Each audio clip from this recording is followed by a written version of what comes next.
Nikola Tesla said 369. If you can figure out those numbers, you basically got like meaning of life type shit. I figured it out. I'm working on putting all of this on paper, and I know that looks crazy. Do not tell me to take my meds. Psychiatrists never fucking prescribed them. Because even from a young age, I knew Big Pharma was fucked. That's such a lie. My mom told me antidepressants would make me gain weight, and she shamed me for it.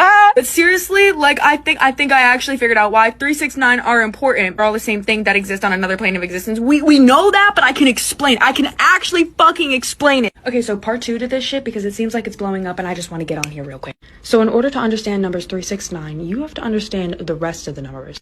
Now, 0 and 1 is pretty easy to understand. Negative and positive, the eye of Horus, the eye of Ra, basically black hole, white hole. This helps us create a spectrum, aka our first dimensional plane or our 2D reality. It can spin one of two ways, out that way or out that way.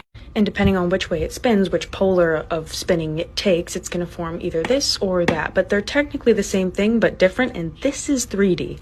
Basically, it's just a reflection of itself, which is why it's technically the same thing. And when you combine these two, you kind of get this 4D plane of existence. You can draw a bunch of parallel lines that kind of get shorter, and you start to see Earth, maybe? I don't even know, man. You start to see this kind of cylindrical shape, if you're picking up what I'm putting down.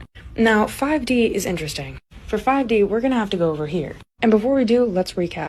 0 is nothing, 1 is everything. Nothing and everything come together and start spinning around like two koi fish swimming together, start synthesizing, and eventually solidify and transform into either one of these things, but it's technically the same thing, just being reflected on itself.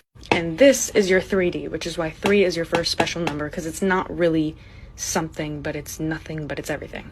Now to get 4, you're just going to duplicate this, and that's where you get your structure of a square from, and that's where you get that kind of cross from. So to get 4, we combined these two, aka we duplicated this, but invertedly.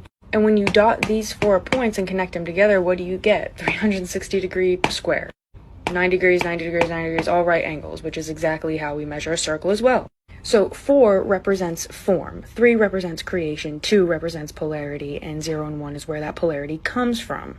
You see how this is all building on itself? I have to redo this because this colored in circle should not be there, but that's what this is describing, is how this is all stacking in on itself and getting more and more complex. Now, 5 is life. It's us human beings and also animals, and I think maybe bacteria, like single-celled organisms, multi-celled organisms, and maybe no-celled organisms like viruses and bacteria.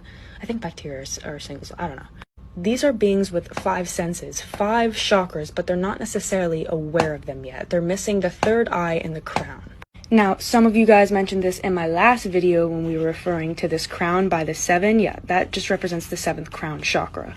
But in order to get to the crown, in order to get to the understanding of it all, you have to open your eyes first. And how do you open your eyes? Back to the eye of Horus and the eye of Ra, you take the journey inward. You take the spiral into self.